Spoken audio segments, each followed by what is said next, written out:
یا اگر کوئی حاجت ہے نا آپ کی تو ایک مرتبہ سورہ الحمد 11 مرتبہ سورہ قل اللہ احد پڑھیں گے کہ جتنے اولیاء خدا قم میں دفن ہیں، مشہد میں دفن ہیں، کربلا نجف میں، بس دیکھیے آپ کا کام کتنا جلد ہو جاتا ہے، رزق بڑھتے ہیں، عقل بڑھتی ہے، جوان تر انسان رہتا ہے، عمر بڑھتی ہے۔ مومنین بیچارے دبئی میں گرفتار ہیں، اس نیت سے پڑھیں کہ جو بھی جیل میں ہو 1000 مرتبہ تجربہ ہے وہ آزاد ہو جاتا ہے۔ لوگوں کو اوپر قتل کا ہوتا خطرہ تھا کہ وہ پھانسی دی جائے گی، جھوٹا ہے الزام، پڑھا الحمدللہ آزاد ہو۔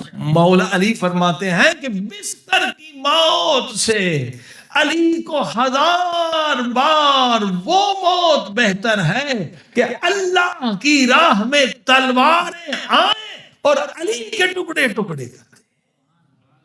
دیکھیے یہ ہے فتمنوا الموت، ہاں جی، اور یہی درس مولا علی ہمیں دیتے ہیں اور یہی اپنے اصحاب کو سکھاتے ہیں۔ ہارو ہمدانی صحابی ہے، فرماتے یا ہارو ہمدان کبھی موت سے نہ ڈرنا، کیوں؟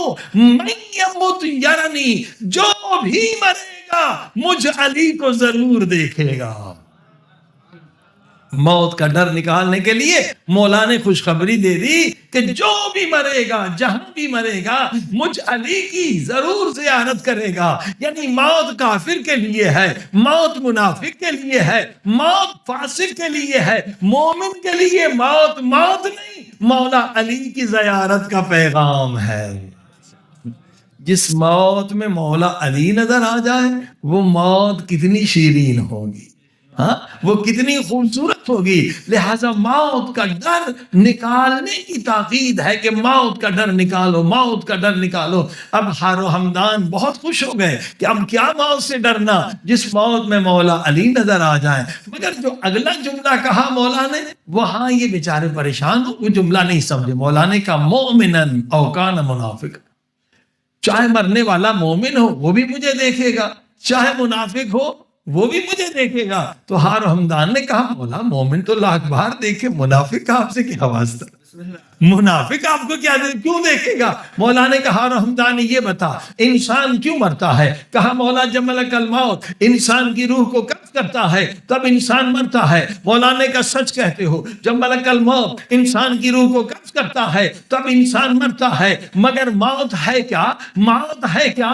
موت کیا ہے؟ ملک الموت کیا ہے؟ فرمایا قل الروح من امر ربی، موت تب آتی ہے جب ملک الموت روح قبض کرتا ہے۔ روح کیا ہے؟ قرآن کی آواز آ رہی ہے، روح اللہ کا امر ہے۔ قل الروح من امر ربی، روح امر ہے۔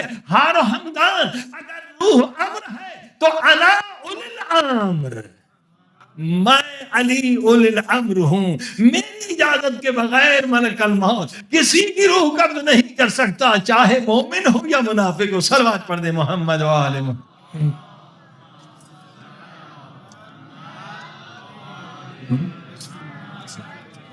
اہل بیت نے تاکید کی ہے موت سے مت ڈرو۔ جو موت سے ڈر کے میدانوں میں بھاگ گئے آج تک ہم پہ بے شمار کہتے ہیں، موت سے ڈرتے تھے نا، اور تو کوئی چیز نہیں تھی۔ جو موت کے ڈر کی وجہ سے پیغمبر کو چھوڑ کے چلے گئے آج تک وہ ان سے بے بیزار ہیں، ہم انہیں نہیں مانتے۔ تو عزیزان گرامی، اچھا موت سے ڈرتا کیوں ہے انسان؟ یہ جہالت ہے۔ یا تو یہ ہو کہ بھائی موت مجھے نہیں آئے گی، میں ہمیشہ زندہ رہوں گا، وہ تو ممکن ہی نہیں۔ 100 150 200 سال کی اگر کسی کو زندگی مل جائے تو وہ زندگی خود عذاب بن جائے گی، نہ آنکھ کام کرے گی، نہ ہاتھ کام کریں گے، نہ پاؤں کام کریں گے، کچھ اعضاء کام نہیں کریں گے، وہ خود کے لیے بھی عذاب ہوگا، دوسروں کے لیے بھی عذاب ہوگا۔ صلوات پڑھی محمد والا۔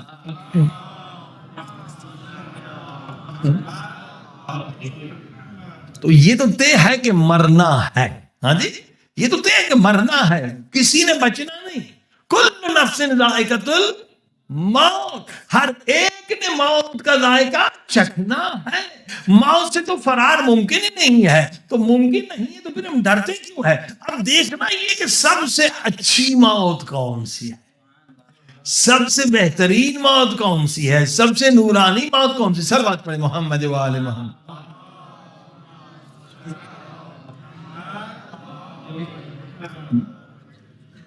اب کہتے ہیں شہید جو ہے نا وہ مرتا نہیں ہے، وہ زندہ ہے.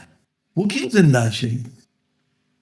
جو ایسے مر گیا وہ کہتے مر گیا، مگر شہید کے لیے کہتے نہیں وہ زندہ ہے. اب فرق کیا ہے کہ عام انسان مرے تو مردہ ہے اور شہید مرے تو زندہ ہے. بھائی ظاہراً تو وہ بھی ڈیڈ باڈی کی طرح ہے، ہاں؟ اس کی میت بھی وہی، نہ چل سکتی نہ پھر سکتی نہ کھا سکتی ہے. شہید بھی نہ چل سکتا نہ پھر سکتا. مگر قرآن کریم نے بارہا کا نہیں، حدیث نے کہا یہ شہید زندہ ہے. ہاں جی، یہ مردہ ہے، یہ زندہ ہے. کیوں؟ وجہ کیا؟ اب موت کی ایک تعریف اس فلسفے میں پوشیدہ ہے. موت کیا ہے؟ جو عاشق دنیا ہے، جو عاشق مال ہے، جو عاشق اولاد ہے، جو عاشق دنیا کا اور دنیا والوں کا، تو جب وہ ان سے جدا ہو رہا ہے، مال سے جدا، ملکیت سے جدا، بیوی سے جدا، بچوں سے جدا، دوستوں سے جدا، رشتہ داروں سے جدا، ماں باپ سے جدا، یہ اس کی موت ہے. کیوں؟ محبوبوں سے جدا ہونے کا نام موت ہے. ہاں جی، محبوبوں سے جدا ہونے کا نام موت ہے. جس کے محبوب دنیا اور دنیا والے ہیں، ہاں، اس کا مرنا اس کے لیے موت ہے. مگر کہاں شہید نہیں مرتا. کیوں؟ کہ جو شہادت کے لیے جاتا ہے، ہاں جی، وہ بیوی کو چھوڑتا ہے، بچوں کو چھوڑتا ہے، اولاد کو چھوڑتا ہے، دوستوں کو چھوڑتا ہے، ماں باپ کو چھوڑتا ہے، مال کو چھوڑتا ہے، ملکیت کو چھوڑتا ہے، گھر کو چھوڑتا ہے، سب کو چھوڑتا ہے. کیونکہ اس کے محبوب کوئی اور ہے. اس کا محبوب خدا ہے اور خدا کے بعد اہل بیت ہے. جب تک خدا اس کا محبوب نہ ہو، اہل بیت اس کے محبوب نہیں ہو، وہ شہادت کی طرف جا ہی نہیں سکتا. ہاں؟ جس کے دل میں بیوی کی محبت زیادہ ہے اور خدا رسول کی محبت کم ہے، وہ میدان میں جائے گا نہیں. اگر گیا بھی تو پیچھے بھاگ کے واپس آ جائے گا. ہاں جی، میدان میں وہ لڑتا ہے جس کے دل میں خدا کی محبت زیادہ اور اہل بیت کی محبت زیادہ. ہاں، ماں باپ کی محبت بھی ہے، بچوں کی محبت بھی ہے، مگر محبت کم ہے. تو اب ان کے محبوب حقیقی کون ہے؟ خدا اور اہل بیت ہے.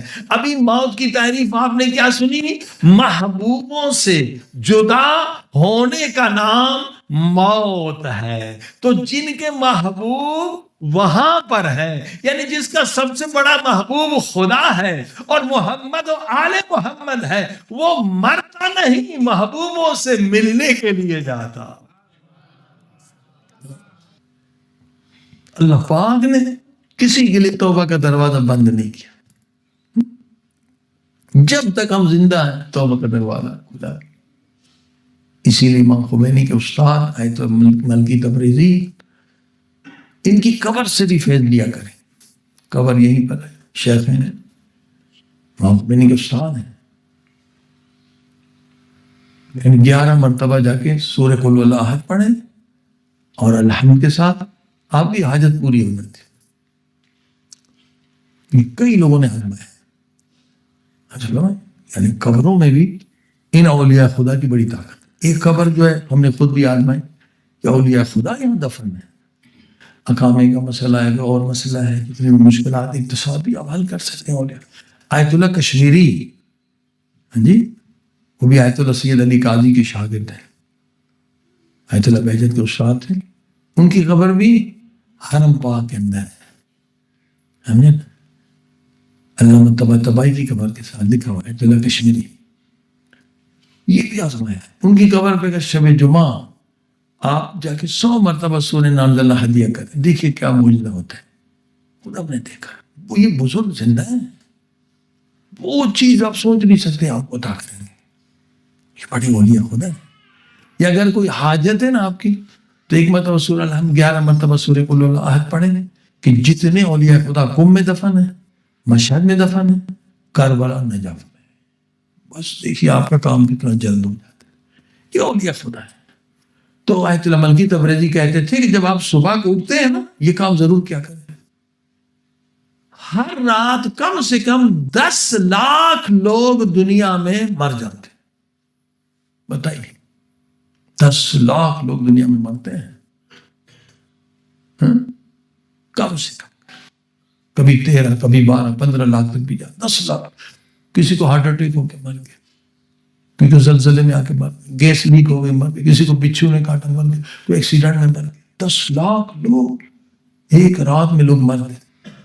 ہاں پھر اگر ان کے رشتے دار بھی دیکھیں، کسی کا باپ کسی، وہ تو پھر تعداد 20 لاکھ 30 لاکھ تک بھی چلی جاتی ہے رشتے دار مر گئے. فرماتے جب تم صحیح سالم اٹھتے ہو نا بستر سے، ہاں تو یہ کتنی بڑی نعمت اللہ نے تمہیں دی ہے. اب ایک دن زندگی کا بڑھانے کے لیے پوری دنیا کی دولت دے دیں، بڑھا نہیں سکتے. قرآن کریم کیا ہے؟ حتی اذا جاء احدهم الموت قال رب ارجعون لعلی اعمل صالحا فیما ترکت کلا. جب بھی انسان مرے گا گڑ گڑائے گا، ایک ملک مجھے ایک دن دے دے، مہلت دے دے، میں نے توبہ نہیں کی ہے، میں نے قبر کے لیے کچھ نہیں کیا، اتنا قرضہ ہے، اتنی نمازیں کرنا، یہ گناہ کی توبہ نہیں کی، یہ گناہ کبیرہ کی توبہ، یہ کفارہ ہے، کم سے کم 2 مہینے کے روزے، میں نے کچھ نہیں کیا، مجھے مہلت. اللہ ہرگز نہیں، ہرگز. اتنے تم نے دن برباد کیے، ایک دن مانگ رہے، اتنی راتیں برباد. رسول خدا صلی اللہ علیہ وسلم فرماتے ہیں اگر وہ مرنے والا پوری کائنات کا بادشاہ، پوری کائنات کی دولت اس کی سب کچھ دے دے گا، کہ ایک دن مجھے توبہ کے لیے دے دو. یعنی ایک دن توبہ، دن بھی بڑا، 1 گھنٹہ مجھے توبہ کے لیے دے دو. یعنی 1 گھنٹہ توبہ کے لیے جو ہے افضل ہے پوری دنیا سے، اور جو کوئی دنیا کے اندر. یہ اللہ نے مفت میں دیا ہے. تو جب زندہ اٹھو نا، پہلا کام آیت اللہ مالک کہتے سجدے میں جانے جاؤ. تو شکر الحمدللہ مالک. 10 لاکھ لوگوں نے فریاد کی، اے خدا میں واپس پلٹا. تو نے سب کو کہا کلا، نہیں نہیں نہیں، مگر مجھے تو نے واپس پلٹا دیا، میں زندہ اٹھا ہوں، میرے اللہ تیرا شکر ہے. اور فرمایا اس دن کو زندگی کا آخری دن سمجھ. اسی لیے فرمایا نا کہ مجلس میں آؤ تو اس مجلس کو ایسے سنو میرے زندگی کی آخری مجلس. نماز پڑھو ایسے پڑھو میرے زندگی کی آخری نماز. جب صبح اٹھو سمجھو کہ یہ میرے آخری زندگی کا دن ہے، جو واجبات جلدی ادا کروں. کسی کا دل دکھائے فوراً معافی مانگ لوں، مجھے کیا پتا. اب جو 10 لاکھ لوگ مر گئے اور اللہ نے مجھے موت نہیں دی، خدا مجھ سے کوئی کام لینا چاہتا ہے. اتنی تو عقل ہونی چاہیے نا. اللہ نے جو مہلت دی ہے، اللہ پاک کوئی مجھ سے کام لینا چاہتا ہے. تو آج میں کیا کروں کہ میرا رب راضی ہو جائے، میں کیا کروں کہ میری قبر آباد ہو جائے. اللہ اکبر. انسان سوچے، اگر برنامہ رکھیں تو حدیث میں ہے کہ اللہ نے 24 گھنٹے خلق کیے ہیں، اور 24 گھنٹے میں 24 خزانے خلق کر سکتے. 24 خزانے آپ کے لیے 24 گھنٹے. اگر برنامے کے ساتھ ہو تو آپ 24 خزانے حاصل کر سکتے ہیں، اگر برنامہ نہ ہو تو صفر ہے، کچھ بھی حاصل نہیں کر سکتے. ہاں مثلا آپ معین کریں، ہاں جی چلتے پھرتے وضو کے ساتھ، اول وضو سلاح المومن، وضو سے رزق بڑھتا ہے، عقل بڑھتی ہے، جوان تر انسان رہتا ہے، عمر بڑھتی ہے. ہمیشہ وضو میں رہے. اب مثلا آرام سے کر مجھے 1000 مرتبہ آج دن، یہ عادت ہے، آسان ہے. پہلے مشکل ہے، پریکٹیکلی کر کے دیکھیں 2 گھنٹے میں ہو جائے گا. 1000 مرتبہ سورہ قل هو اللہ احد پڑھنا ہے. کیوں پڑھنا ہے؟ بس اس وقت مومنین بیچارے دبئی میں گرفتار ہیں، اس نیت سے پڑھ. جو بھی جیل میں ہو 1000 مرتبہ تجربہ ہے، قل اللہ پڑھے وہ آزاد ہو جاتا. حتی لوگوں کو پر قتل کا ہوتا خطرہ تھا کہ وہ پھانسی سے جائے گی، جھوٹا الزام پڑھا، الحمدللہ آزاد ہو گئے. 1000 مرتبہ قل اللہ. ہاں کوئی مومن، مگر نیت کیا ہوگی؟ میں خود جو شیطان کے جیل میں ہوں، نفس کے، اس سے آزاد ہو جاتا. 2 گھنٹے کا کام ہے، سمجھ میں. مگر 1000 سورہ قل اللہ ہے نا، یہ آپ کی قبر کا سرمایہ ہے. وہ جو صحابی تھا نا، رسول خدا ننگے پاؤں اس کے جنازے میں چل رہے. رسول خدا آپ ننگے پاؤں. فرمایا اس صحابی کے جنازے میں ہزاروں لاکھوں فرشتے آئے. وہ کیوں؟ کہ یہ قل اللہ احد بہت پڑھتا تھا. قل اللہ ویسے ٹائم برباد ہو رہا ہے، الٹی سیدھی باتیں کر رہے ہیں، غیبتیں سن رہے ہیں، غیبت کر رہے ہیں۔ اسی طرح سے 70 مرتبہ سورہ الحمد، آدھے گھنٹے کا ورزش بھی کریں، دوڑے بھی 20 منٹ میں 70 مرتبہ سورہ الحمد پڑھ سکتے۔ تو ایک لمحہ آپ کا ضائع نہیں ہوا، یہ وقت برباد نہیں ہوا، یہ برنامہ نہیں ہوگا، پتہ ہی نہیں چلے گا۔ عمر کیا ہے؟ یہی منٹ جمع ہوتے ہیں گھنٹے بنتے ہیں، گھنٹے جمع ہوتے ہیں دن بنتے ہیں، دن جمع ہوتے مہینے سال۔ عمر یہی ہے، جس نے ایک منٹ کو ضائع کیا اس نے پھر ایک دن کو بھی ضائع کرنا ہے، سال کو بھی، سال ہو گیا کچھ بھی نہیں۔ عمر آپ کی عمر ہے، یہی منٹ یہی گھنٹے یہ آپ کی عمر ہے، اسے ضائع نہ کریں۔